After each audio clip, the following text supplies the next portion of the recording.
अश्विनी बाकी लोग कहाँ हैं? मैम पता नहीं मुझे, तो मैं ही कल कहाँ गए थे आप? कल नहीं थे ना आप क्लास में? हाँ मैम, वो मुझे पता नहीं खोया कितने बजे मैं आवाज खुली करना ना, मैं थोड़ा सा हल्का सा। क्या बोला आपने? नहीं मैम, वो आवाज मेरी टीवी का ज्यादा हो रही थी ना, वो साइलेंट कर रहा आपकी आवाज अटक रही है। था। सिग्नल ही नहीं है। Hello ma'am. हाँ। अरे वो मैम, वो मेरी भाभी के घर पे आई ना, तो वो अच्छा। उनकी भांजी है, तो उनकी आवाज, टीवी लगाई तो आवाज। अच्छा अच्छा। कल क्यों नहीं ज्वाइन हुए थे आप? Ma'am hello. कल क्यों नहीं ज्वाइन हुए थे बोलिए आप? मैम मेरे फोन में नेटवर्क की पकड़ नहीं रहा था, नेटवर्क पकड़ रहा था, छूट रहा था, समझ नहीं आ रहा था, फोन में क्या बंद करना पड़ा। चालू बंद कर रही थी मैं। ओके ठीक है, पर मुझे एक बार भी ज्वाइन दिखा नहीं आपका, इसलिए पूछी हाँ मैंने। क्योंकि समझ में आता है ना कौन ज्वाइन हो रहा है कौन लेफ्ट हो रहा है। मैम। नहीं,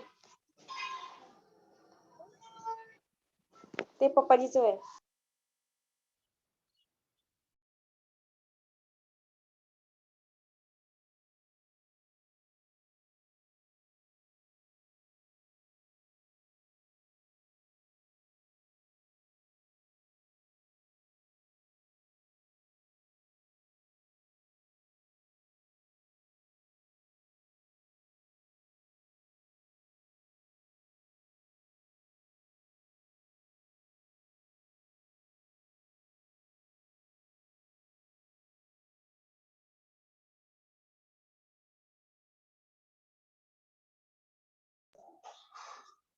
अश्विनी मैसेज डालो सबको। हम 2 मिनट वेट करेंगे, बाद में क्लास स्टार्ट करेंगे, ठीक है?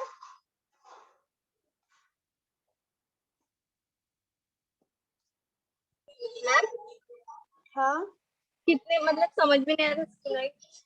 मैंने बोला मैसेज डालो ग्रुप में। हम 2 मिनट बाद क्लास स्टार्ट करेंगे, क्योंकि ठीक अभी है। तक ज्वाइन नहीं हुआ है ना, सिर्फ आप ही ज्वाइन हो, तो फिर हम कंटिन्यू करेंगे, ठीक है? ठीक है मैम, मैं साक्षी को बोल दूं कि मैम साक्षी को लेकर करेगी। हाँ ठीक है ठीक है। ठीक है मैम, साक्षी बोल। हाँ।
स्टार्ट करें हम लोग।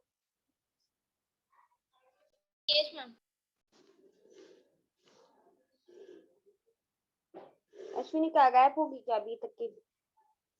ओके।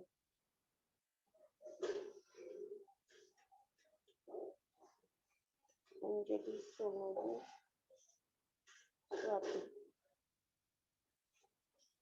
कल कहाँ गए थे आप लोग?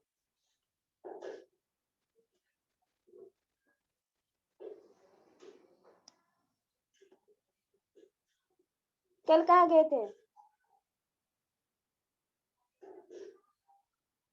आवाज आ रही ना मेरी?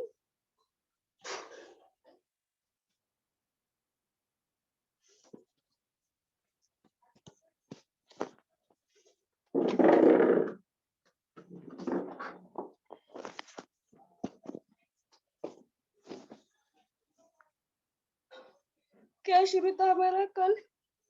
कल आप लोग नहीं थे, तो मैं आगे कर लूंगा। फंक्शंस ऑफ मैनेजमेंट अकाउंटिंग ये देख रहे थे हम, उसके 5 पॉइंट्स हो गए थे। सॉरी 4 पॉइंट्स हो गए।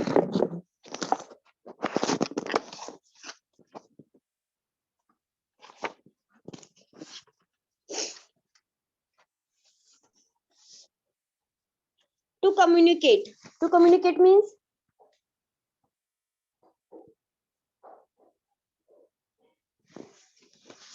communicate means रूपाली नाम डालो।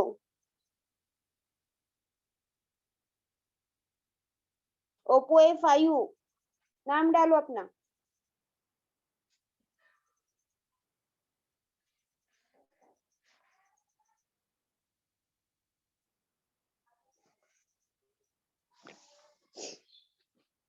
बताओ टू कम्युनिकेट मीन्स।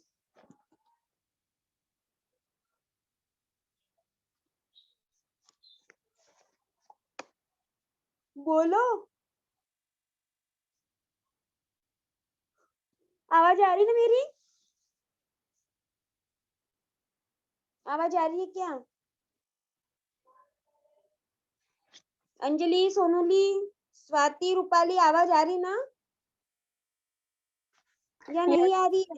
हाँ आ रही है मैम। तो बताओ ना, मुझे आप लोगों की आवाज नहीं आ रही। मैं कब से अकेली बड़बड़ कर रही हूँ। तो मैम बहुत कम आवाज आ रही है आपकी। बहुत कम आवाज आ रही है। अभी आ रही क्या? हाँ मैम ठीक ठाक ही है। ठीक ठाक है ना? फिर ठीक है। Yes yes. कम आ रही पर आपको समझ रहा है ना? हाँ मैम। हाँ, फिर कोई प्रॉब्लम नहीं है। नहीं समझ रहा वहां पे पूछ लेना, बता देना मुझे आवाज नहीं आ रही।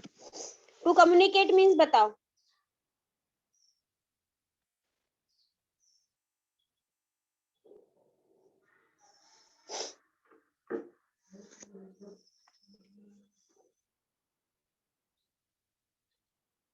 बताओ ना, कम्युनिकेट करना यानी क्या करना होता है? अभी हम क्या कर रहे हैं?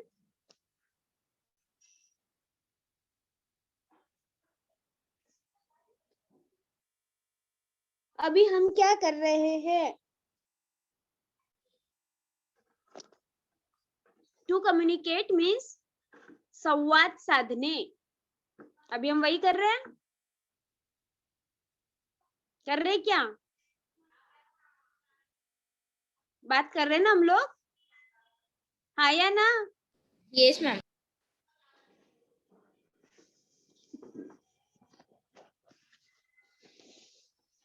तो फंक्शन ऑफ मैनेजमेंट अकाउंटिंग का ये एक पॉइंट है, टू कम्युनिकेट। इसमें क्या होता है?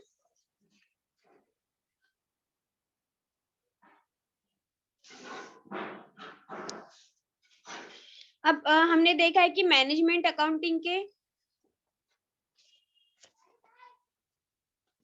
बहुत सारी लेवल्स है, वेरियस लेवल्स है उसकी, है या नहीं है?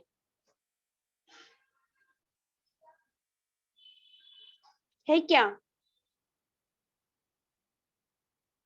अगं आहे का?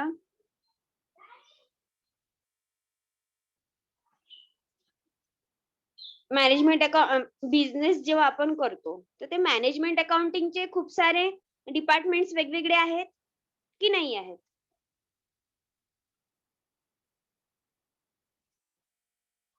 आहे की नाही आहे?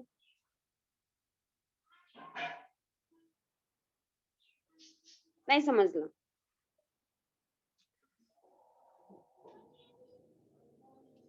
मला एक सांगा, तुमच्या घरी बाबांचं काम काय आहे? तुमचे बाबा कुठलं काम करतात?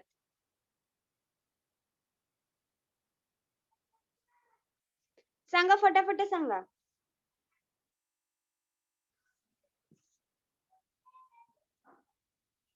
तुम्ही 5 लोक घरात आहात. किती जण आहात? अंजली, तुझ्या घरी किती लोक आहेत?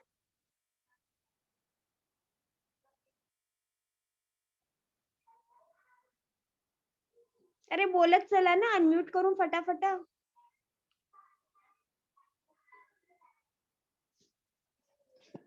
तुमच्या घरी किती लोक आहेत? मॅम काय क्वेश्चन केला तुम्ही? हॅलो, मी विचारलं की तुमच्या घरी किती लोक आहेत? माझ्या घरी 5 जण आहे. 5 जण आहे. बाबा कुठलं काम करतात? पप्पा सिक्युरिटी गार्ड मध्ये. सिक्युरिटी गार्ड मध्ये आहे. आई काय काम करते?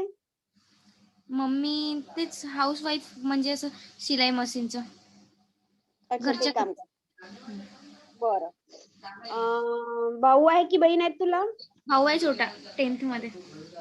10th ला भाऊ आहे. सेकंड इयर ला आहे. बहीण आहे आणखी मोठी? 5वा मेंबर कोण आहे? आजी. हा, आजी आहे. आजी आहे. आता बाबांचं काम कोणतं आहे? आता आपण काय बघत आहोत? To communicate. ठीक आहे. बिझनेसचे जे वेगवेगळे डिपार्टमेंट्स आहेत ते बघतोय आपण. बाबा काय काम करतात? सिक्युरिटी डिपार्टमेंटला आहेत. तर ते तिथून त्यांचं अर्निंग काय? सिक्युरिटी डिपार्टमेंट मध्ये काम करून तिथून जे काही पेमेंट येतं ते हे करणे आणि त्याच्यामध्ये घरचं सगळं मॅनेज करणे. आईचं काम काय आहे? आई हाऊसवाईफ आहे. ती स्वयंपाक करते. बरोबर? घरची सगळी कामं ती करते. बाहेरचं पाहायचं काम कोणाकडे? बाबाकडे. घरचं सगळं पाहायचं काम आईकडे. तुझ्याकडे आणि तुझ्या भावाकडे कोणतं काम आहे? डिपार्टमेंट दोघांची चेंज आहे. हा, ते शिक्षणाचं. हा, शिक्षण आहे, पण शिक्षणाचे डिपार्टमेंट वेगळे आहे. कारण तो सध्या 10वीला आहे आणि तू सेकंड इयरला आहे. त्यामुळे तुझं थोडं हाय क्वालिटी शिक्षण येणार, त्याचं थोडं कमी येणार. त्यानंतर आजीचं सगळ्यांकडे लक्ष असते घरात. हो. कोण काय करताय, कोण बाहेरून येत आहे, कोण घराच्या बाहेर जात आहे, कोण कुणाशी कसं बोलत आहे, ह्या सगळ्या गोष्टीकडे आजीचं लक्ष असते. हो मॅम. हे काय झालं? ह्याच पद्धतीने जसं आपण एखादी कंपनी आपली एखादी कंपनी आहे, त्यामध्ये देखील असे वेगवेगळे पार्ट्स असतात, वेगवेगळे डिपार्टमेंट्स असतात. Yes ma'am. आपण ऍपल कंपनी जर घेतली तर त्यामध्ये कटिंग डिपार्टमेंट वेगळा, डिझायनर डिपार्टमेंट वेगळा, स्टिचिंग डिपार्टमेंट वेगळा, मॅनेजमेंट डिपार्टमेंट वेगळा. हे सगळे डिपार्टमेंट्स असे वेगवेगळे असतात. हो मॅम. सेलिंग डिपार्टमेंट वेगळा, स्टोरिंग डिपार्टमेंट वेगळा. खूप सारे, म्हणजे हे सगळे जे डिपार्टमेंट आहेत हे सगळे वेगवेगळे, सगळेजण वेगवेगळ्या पद्धतीने काम करतात, पण ते आहेत कंपनीचाच भाग. बरोबर?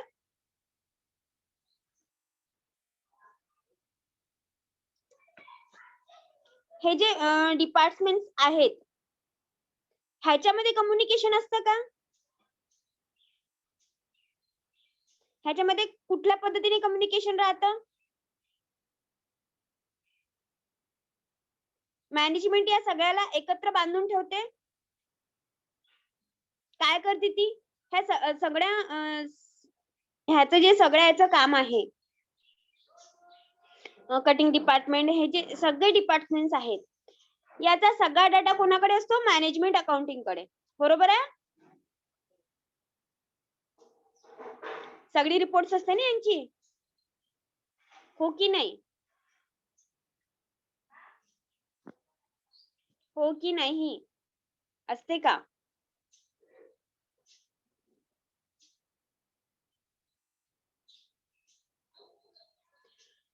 कुठल्या डिपार्टमेंटला कोण काम करत आहे? तो कोणत्या पोस्ट वरती आहे? त्याचं किती काम आहे? तो कुठलं काम करतो? ह्या सगळ्या गोष्टीचा डाटा कोणाकडे असतो? मॅनेजमेंट अकाउंटिंग कडे असतो की नसतो?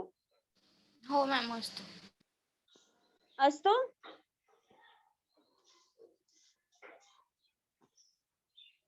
आणि मॅनेजमेंट अकाउंटिंग काय करते?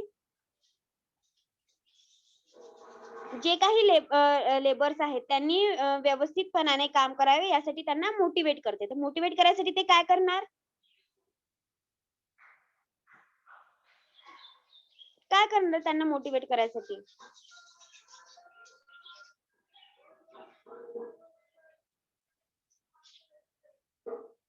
एम्प्लॉईजला मोटिवेट करायसाठी काय करणार?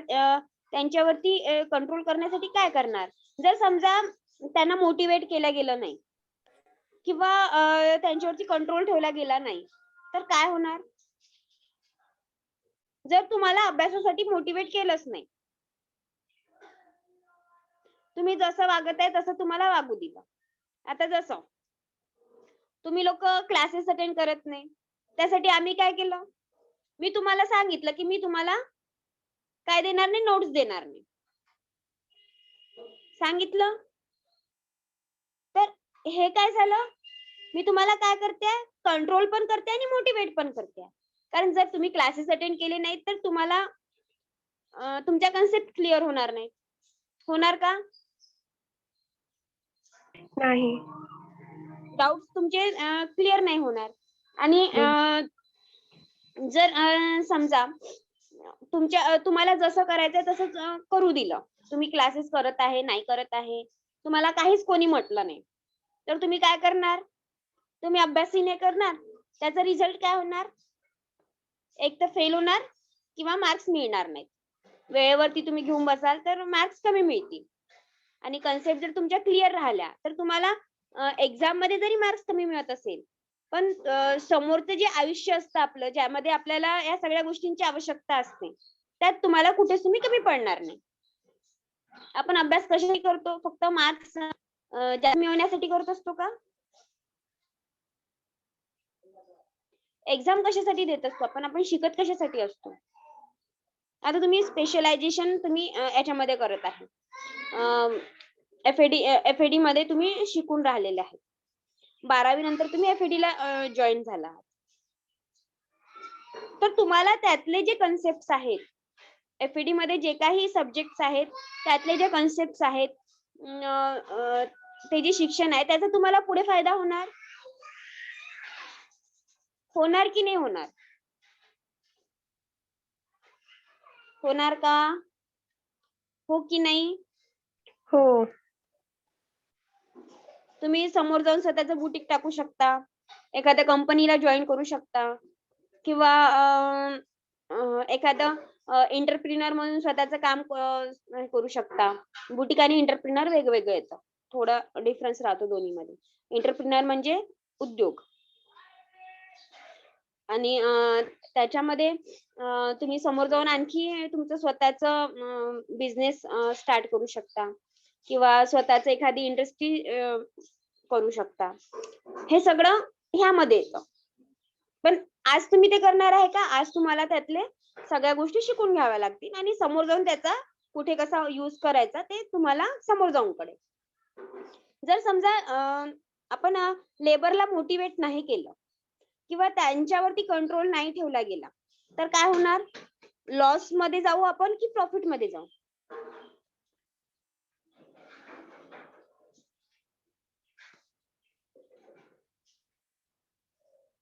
लॉस मध्ये जाणार कंपनी आपली की प्रॉफिट मध्ये जाणार?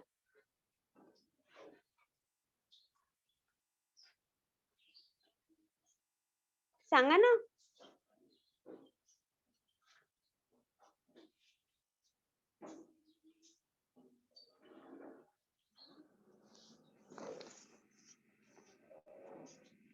आपली कंपनी लॉस मध्ये जाणार की प्रॉफिट मध्ये जाणार?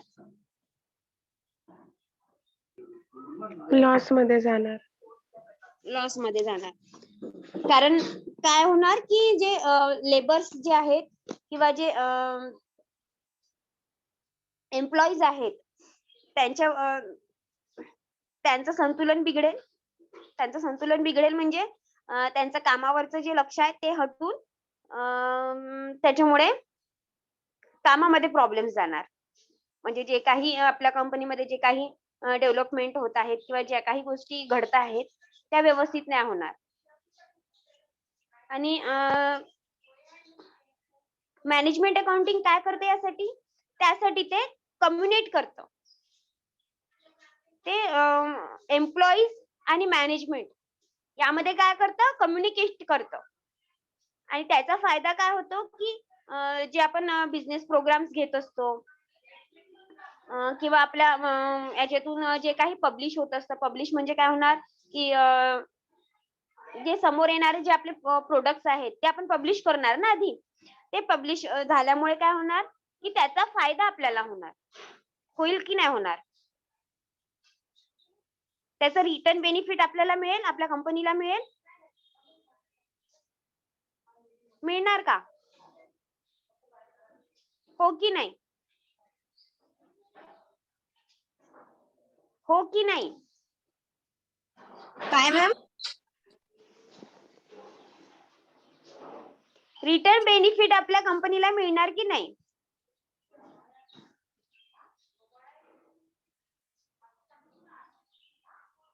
कळलंय का टू कम्युनिकेट?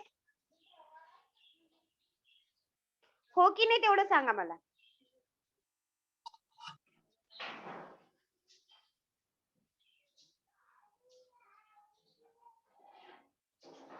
हो की नाही?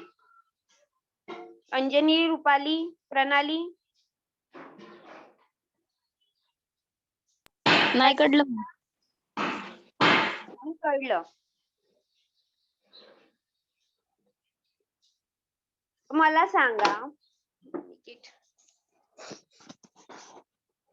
आपण याच्या आधी बघितलेलं आहे की मॅनेजमेंट आणि जे एम्प्लॉईज आहे त्यांच्यामध्ये संबंध कसे खराब असतात?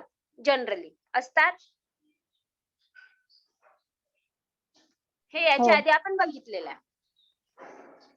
तर त्याला मॅनेजमेंट अकाउंटिंग काय करते? मॅनेजमेंट अकाउंटिंग ह्या दोघांमधला दुवा असतो, ज्याला आपण मीडिएटर म्हणू शकतो. की मॅनेजमेंट अकाउंटिंग काय करतं? ह्या दोघांमध्ये कम्युनिकेशन घडवून आणतो. कुठल्या पद्धतीने? जसं आता आपल्याला एखादा इव्हेंट अरेंज करायचा आहे, आपल्याला एम्प्लॉईज लागणार. तर इव्हेंट अरेंज करायचा म्हटलं म्हणजे त्यासाठी लागणाऱ्या सगळ्या गोष्टी आपल्याला लागतील. अश्विनी, हा मॅम. माईक म्यूट कर.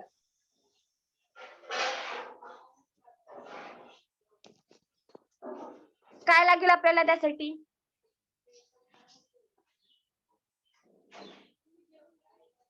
आपले जे एम्प्लॉईज आहेत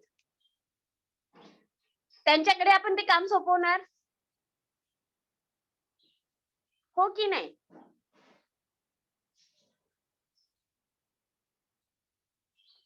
अरे मला सांगा, जर तुम्हाला फॅशन शो अटेंड करायचा असेल तर त्यासाठी काम तुम्हाला करावं लागेल की नाही करावं लागणार?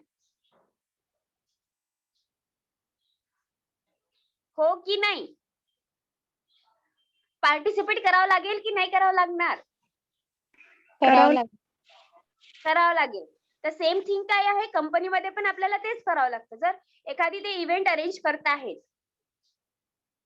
म्हणजे जर इव्हेंट कशासाठी केले जातात की आपलं प्रोडक्ट समोर सेल व्हावं, चांगल्या पद्धतीने सेल व्हावं, याच्यासाठी आपण काय करतो? इव्हेंट अरेंज करतो. तर ते इव्हेंट अरेंज करताना ऍडव्हर्टाइजमेंटसाठी आपल्याला जे एम्प्लॉईज पाहिजे आहेत किंवा जर आपण फॅशन शोच घेतलं तर काय करावं लागेल? सगळ्यात आधी डिझायनरला डिझाईन्स तयार करावे लागतील. त्यानंतर ते कटिंग डिपार्टमेंट कडे जाणार.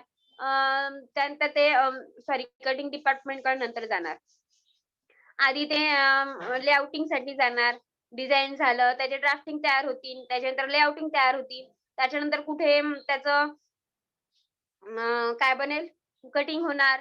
कटिंग नंतर ते स्टिचिंग डिपार्टमेंट कडे जाणार. मग परत ते आयर्निंग डिपार्टमेंट कडे जाणार. मग पॅकिंग डिपार्टमेंट कडे जाणार. हे सगळं जे आहे ते ह्यासाठी आपल्याला काय लागतायत? लेबर्स लागत आहेत की नाही लागत आहेत? लागतायत लेबर्स? हो मॅम. तर लेबर्सनी व्यवस्थितपणाने काम करायला पाहिजे की नाही करायला पाहिजे?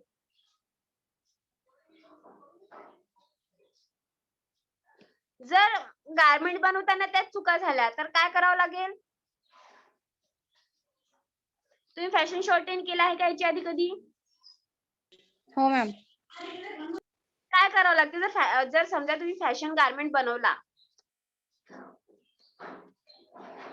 तर तो त्याच्यासाठी आपल्याला सायझिंग लागतं वेगवेगळे. प्रत्येकाची माप सेम असतात का? नसतात. आणि जो ते काम करून राहिलाय, स्टिचिंग करताय, हे करत आहे, तर त्यासाठी आपल्याला आपलं जे कोण आहे एम्प्लॉईज जे आहेत त्यांनी व्यवस्थितपणाने काम करायला पाहिजे की नाही करायला पाहिजे? मला एक गोष्ट सांगा, जर समजा एखादी झिपर आहे, तुम्ही एखादी ड्रेस बनवला आणि झिपर आहे, बॅक साईडला तुम्ही झिपर लावलेला आहे, झिप लावली आहे. जर ती झिप व्यवस्थित नसेल लागल्या गेली तर काय होणार? झिप निघेल. हो. रॅम्पवर कुठला प्रॉब्लेम जाणार मग? झिप निघल्यामुळे अनकॉन्शियस होणार तुम्ही, हो की नाही?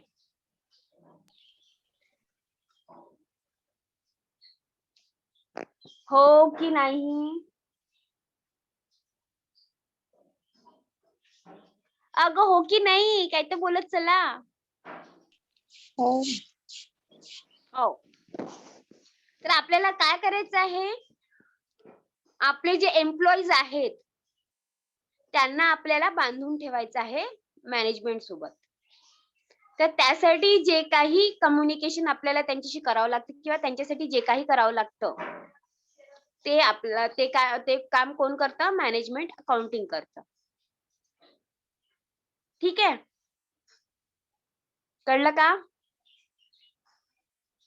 परत नाही कळलं की कळलं?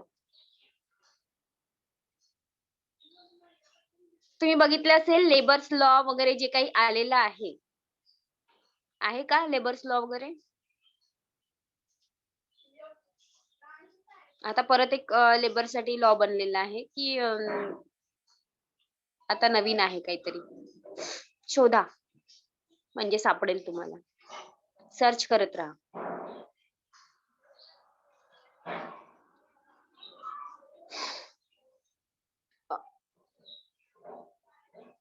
आपण बघितलं असेल की लेबर्ससाठी हॉस्पिटल्स असतात की जर काही कमी जास्त झालं तर त्याचा खर्च कोण करतं?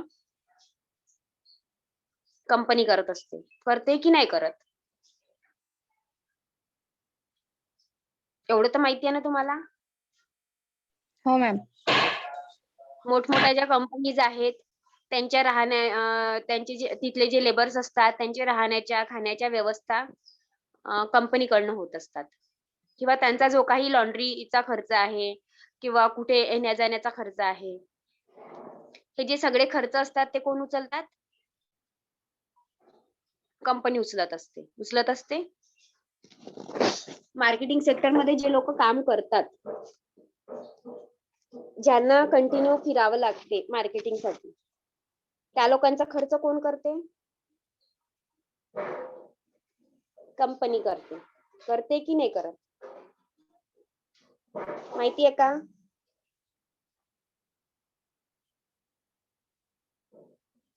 करते की नाही करत कंपनी सगळे काम?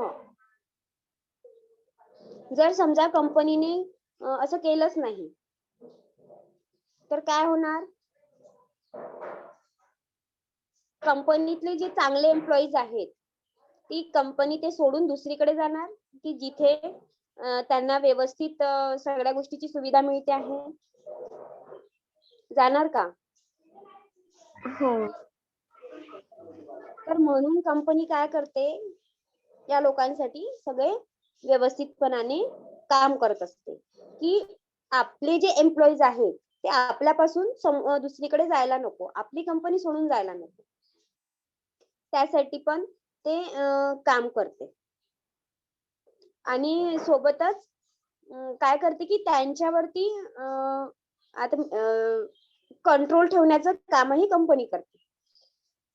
जसं मी तुम्हाला आधी सांगितलं ह्याच्या आधी,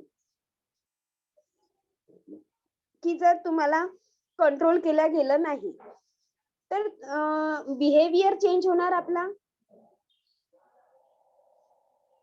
जर समजा तुमच्या घरी तुम्हाला कोणी रागवलंच नाही, तुम्ही जे करत आहे ते करू दिलं, तर तुम्ही समोर जाऊन काय करणार? काहीतरी वेडेवाकडे कामं करत राहणार? करणार की नाही करणार? हो की नाही?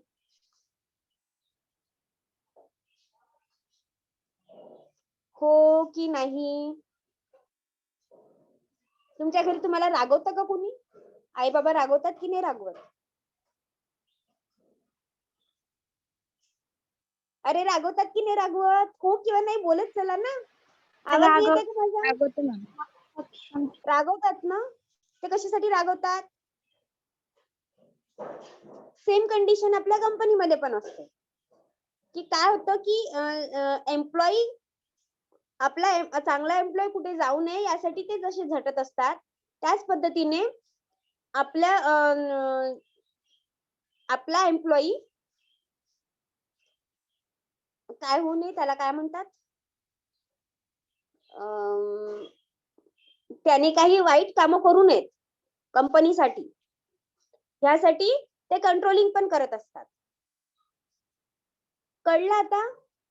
त्यासाठी काय करतात, मॅनेजमेंट अकाउंटिंग जी आहे ते मॅनेजमेंट आणि एम्प्लॉई यामध्ये काय करते, कम्युनिकेट करण्याचं काम मॅनेजमेंट अकाउंटिंग करते. ओके, कळलं आता?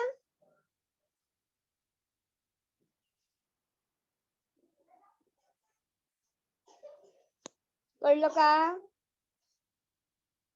हो की नाही? असं मुक असल्यासारखे नका वागत जाऊ यार तुम्ही लोक. सांगत चला. मला असं वाटतं, की माझा आवाज तुम्हाला जात आहे की नाही जात आहे, की मी एकटीच बडबड करते, कोणी ऐकत आहे की नाही ऐकत आहे. तुम्ही लोक प्रेझेंट आहे की नाही प्रेझेंट आहे ते पण कळत नाही मला. कळलं का? कळलं तर हो म्हणत जा, नाही कळलं तर नाही म्हणत जा. मला दुसऱ्या सांगता येते. नाही कळलं? कळलं. कळलं. हा तर मग असं सांगत चला ना, मला समोरचा पॉइंट घेता येईल ना. नाहीतर 5 मिनिट माझी त्याच्यातच जाते. कळलं का करण्यात. त्यानंतर आहे decision making. Decision making means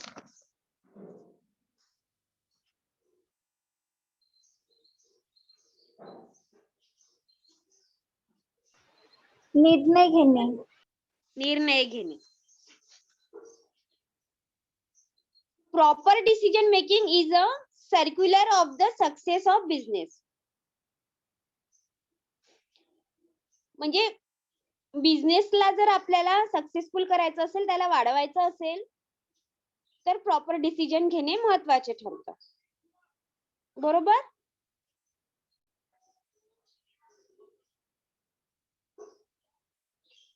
कधी कुठली डिसिजन घ्यायची हे आपल्याला डिसिजन मेकिंग मध्ये बघावं लागतं. जसा तुमचा आता एखादा छोटासा बिझनेस आहे, आपण असं करू, कशाचा बिझनेस,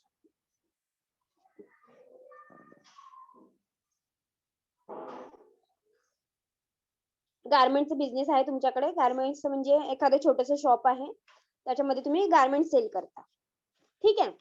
गारमेंट सेल करत असताना तुम्ही लिहिलेला आहे फिक्स रेट वगैरे वगैरे सगळं तुमच्या याच्यात आहे. बिझनेस तुमचा ठीक सुरू आहे. पण कधी काय होतं, की आपले जे प्रोडक्ट्स जे आहे, आपल्याकडे जे आपण प्रोडक्ट्स ठेवले आहे, ते प्रोडक्ट्स काय ते तसेच राहून जातात. मग आपण त्याला काय करतो, सेल मध्ये काढतो. दिसतात का आपल्याला शॉप मध्ये सेल्स वगैरे? मॉल मध्ये बघा, मॉल मध्ये देखील सेल दिला जातो किंवा 1 बाय 1 फ्री किंवा 2 बाय 1 फ्री, ही जी स्कीम वगैरे जे काही लागू केली जाते, हे काही काळासाठी असते. शॉर्ट टर्म किंवा लॉंग टर्म अशा ज्या स्कीम्स असतात शॉप्स मध्ये, हे कशासाठी असते? हा डिसिजन कशासाठी घेतला जातो की आपलं जे प्रोडक्ट आहे ते सेल करण्यासाठी शॉर्ट टर्म लॉंग टर्म अशा डिसिजन घेतल्या जातात. एवढं कळलं?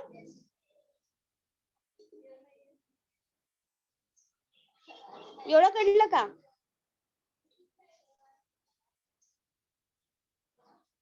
नाही. नाही कळलं. आपल्या जर आपला एखादी शॉप आहे, आज जसं मी सांगितलं शॉप बद्दल तुम्हाला, काय करतात, जसं आता मी तुम्हाला मागे पण सांगितलं की एखाद्या प्रोडक्टची किंमत आपण कशी ठरवत असतो, म्हणजे कंपनी कुठल्या पद्धतीने ती ठरवून देते आपल्याला. आपण काय करतो, जेव्हा ते प्रोडक्ट्स आपल्यापर्यंत येतं, त्याची ओरिजिनल कॉस्ट वेगळी राहते की ते इन्क्लूड ऑफ तेवढं असतेच, पण आपण जेव्हा ते प्रोडक्ट विकायसाठी आपल्याकडे घेतो, तेव्हा ते दुप्पट किंवा तिप्पट किमतीने विकतो. बरोबर? सांगितलं आहे मी याच्या आधी. कॉस्मेटिक झालं किंवा गारमेंट झाले, हे या पद्धतीने विकले जातात जनरली. कुठलाही प्रोडक्ट त्या पद्धतीनेच विकला जातो. तर जर समजा तुमच्याकडे 100 कुर्ती, तुम्ही 100 कुर्तीची ऑर्डर होती आणि 100 कुर्ती आहेत, त्यातल्या तुमच्या 50 सेल झाल्या.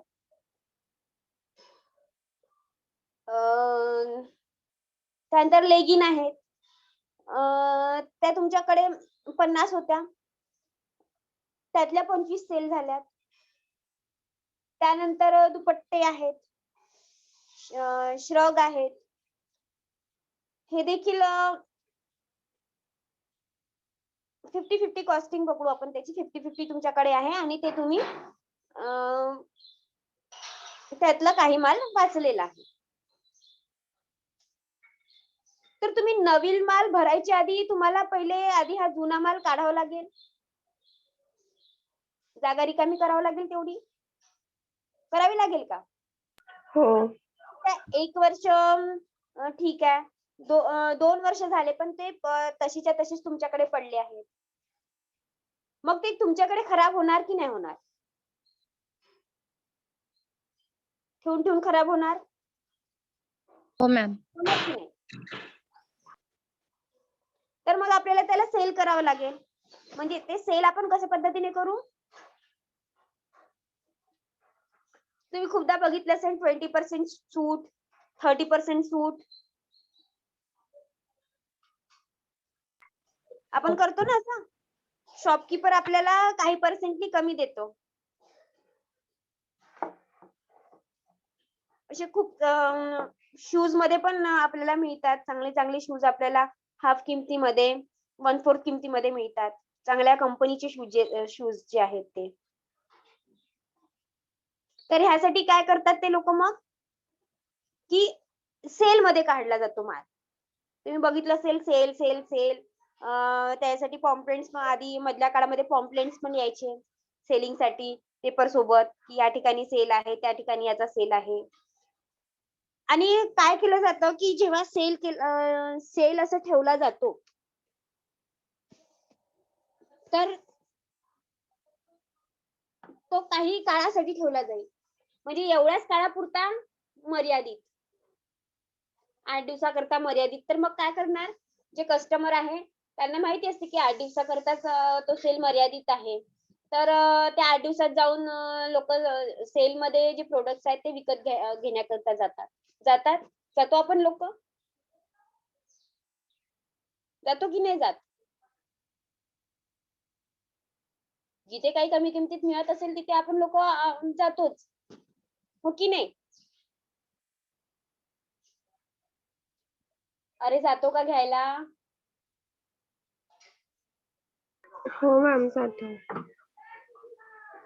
त्या याच्यातून आपण काय करतोय, आपलं जे प्रोडक्ट राहिलेलं आहे ते प्रोडक्ट आपण त्यातून विकतो. मग जर समजा त्याचं सेलिंग पूर्ण झालेलं नसेल तर आणखी त्याची डेट वाढवली जाते. काही दिवसांसाठी आणखी आपण ती डेट वाढवून देतो. किंवा तुम्ही बघितलं असेल की एक्झिबिशन वगैरे जे लागतात जनरली 8 दिवसाकरता ते एक्झिबिशन्स असतात. पण जर कस्टमर्सचं म्हणणं असेल की आम्हाला आणखी काही दिवस पाहिजे आहे, तर ते आणखीन 2 ते 3 दिवस वाढवून मिळतात का? एक्झिबिशन्स अटेंड करता की नाही करत?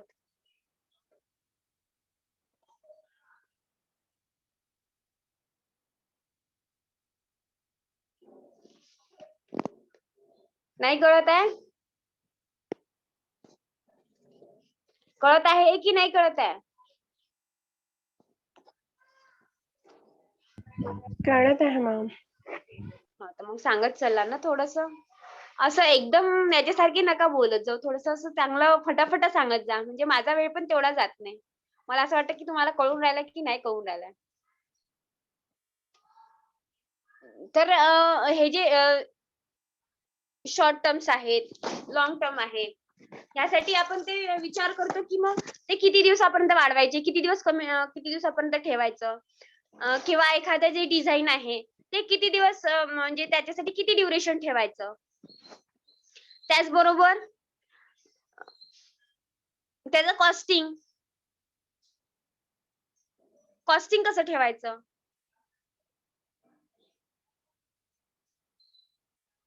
जर आपण सेलमध्ये त्याला ती वस्तू काढत आहोत किंवा एखादी आपण याच्या आधी पण बघितलं की कॉस्ट आपण ठरवून ती प्रोडक्ट्स विकतो,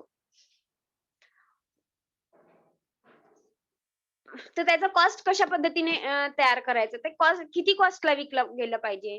जर ते सेलमध्ये आपण काढत आहोत तर आपलं प्रॉफिट कसं राहिलं पाहिजे, त्याच्यामध्ये सेलिंग मध्ये सुद्धा आपलं प्रॉफिट किती % राहिलं पाहिजे,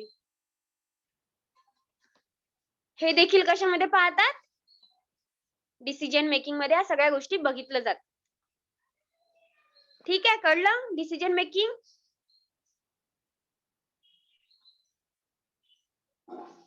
कळलं का?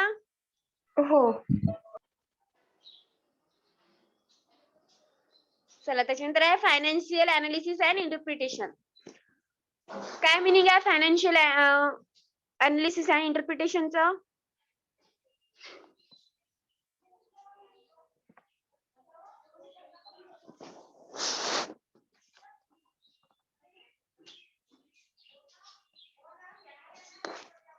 Financial analysis and interpretation means काय?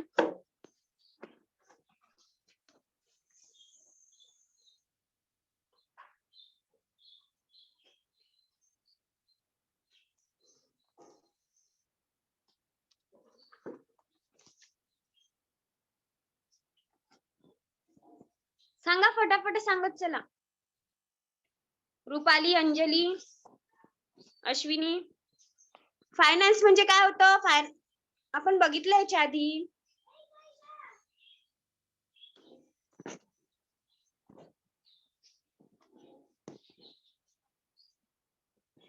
फायनान्शियल अनालिसिस म्हणजे काय?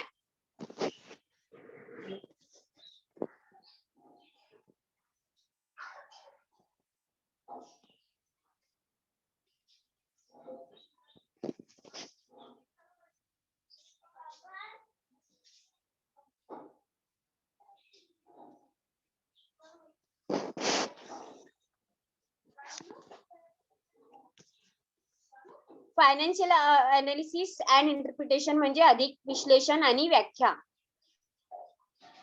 अधिक विश्लेषण म्हणजे कशाचं विश्लेषण करायचं आपल्याला? कशाचं अनालिसिस करू आपण?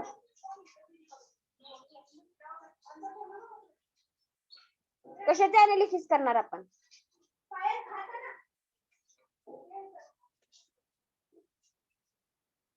फायनान्स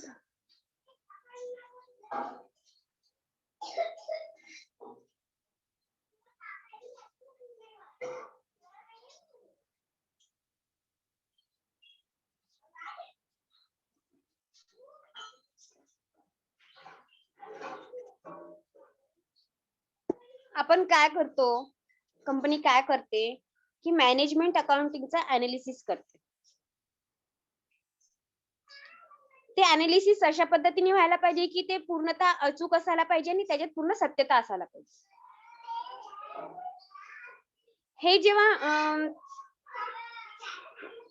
अनालिसिस केलं जातं त्याच्यामधून काय अचूकता आणि सत्यता आपल्याला एखाद्या मिळते. आपण याच्या आधी पण बघितलं आहे की कॉस्ट कशी तयार केली जाते किंवा फायनान्स आपण बघितलं आहे की फायनान्स, बजेट, कॉस्ट त्यासाठी आपण कशामध्ये बघितलं होतं ते? स्कोप मध्ये बघितलं होतं. फायनान्स, कॉस्ट, स्टॅटिस्टिक हे कशा पद्धतीने आपण मॅनेज करतो. ते जेव्हा आपण सगळ्या गोष्टी मॅनेज करतो तेव्हा मॅनेजमेंट अकाउंटिंगचं जे अनालिसिस होतं सगळ्या गोष्टी हे करून त्याच्यातून काय होतं की जे काही सजेशन किंवा कमेंट्स आपल्याला मिळतात त्याचा फायदा कोणाला होतो? कंपनीचा जो ओनर आहे किंवा जो काही टॉप पर्सन आहे त्याला त्या गोष्टींचा फायदा होतो आणि त्याच्यातून काय होतं?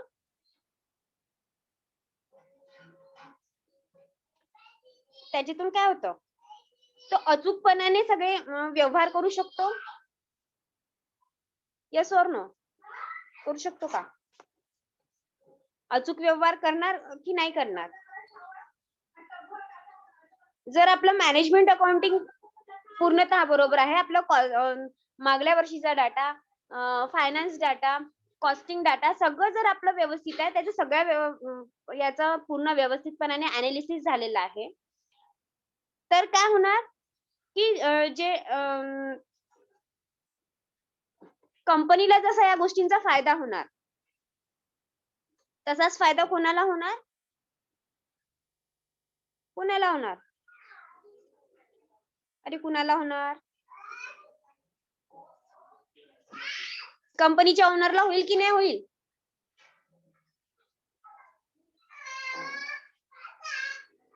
कंपनीचा जो टॉप ऑफ द पर्सन आहे त्याला होणार आणि त्याला जर आपल्या कंपनीला परत पुढे वाढवायचं आहे किंवा त्याच्यामध्ये काही चेंजेस करायचे आहेत हे त्याला माहिती होईल की आपल्याला कुठल्या गोष्टीमध्ये काय चेंजेस करायचे आहे.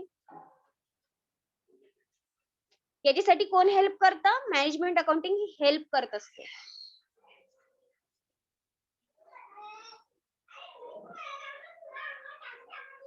कळतंय का?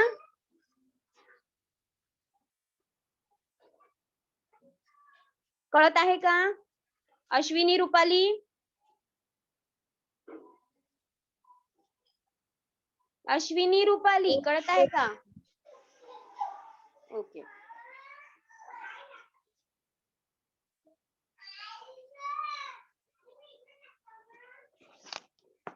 मॅनेजमेंट अकाउंटिंगला बॅकबोन म्हणतात. बॅकबोन का म्हटलं गेलंय त्याला? बॅकबोन मीन्स पाठीचा कणा. जर समजा आपल्या कण्यामध्ये काही फॉल्ट आले, पाठीच्या कण्यामध्ये जर काही ऍक्सिडेंटली वगैरे काही जर प्रॉब्लेम्स आले तर तुम्ही बघितलं असेल की आपण सरळ बसू शकत नाही किंवा आपली पाठ ताठ राहत नाही. काही आपल्याला वाईट सवयी जर लागल्या असतील त्याच्यामुळे पण आपण सरळ बसू शकत नाही, पाठीचा कणा आपला वाकून जातो. तर मॅनेजमेंट अकाउंटिंग हे काय आहे? Management accounting is a backbone of industrial work किंवा बिझनेस ज्याला आपण म्हणू. त्याच्यामुळं जे सक्सेस जे आपल्याला बिझनेस मध्ये जे काही सक्सेस मिळवायचं आहे ते आपण कशाच्या भरोश्यावर मिळवत असतो? मॅनेजमेंट अकाउंटिंगच्या. आणि ह्यातलं जे अनालिसिस आहे, फायनान्शियल अनालिसिस आहे आणि इंटरप्रिटेशन आहे, हे जर पूर्णतः व्यवस्थित असेल तर आपला बिझनेस टॉप करेल. आणि जर याच्यामध्ये जर काही प्रॉब्लेम्स आल्यात, मॅनेजमेंट अकाउंटिंग मध्ये जर काही प्रॉब्लेम्स होऊन राहिले असतील तर त्याचा इफेक्ट काय होणार? त्याचा इफेक्ट असा होईल की आपलं जे बिझनेस आहे ते कुठेतरी कमी पडेल. म्हणजे आपल्याला असं म्हणता येणार नाही की प्रॉफिट होणार नाही किंवा लॉस होणार नाही. आपल्याला त्यामध्ये लॉस पण होऊ शकते. प्रॉफिट जरी दिसत असलं तरी कुठे ना कुठे काही ना काही कमतरता राहणार. ते व्यवस्थितपणाने उभं राहणार. आपला जो बिझनेस आहे तो व्यवस्थितपणाने ताठ उभा नाही राहणार. आणि त्यामुळे काय म्हणतात त्याला, आपल्याला लॉसला सामोरे जावं लागेल. लॉस जर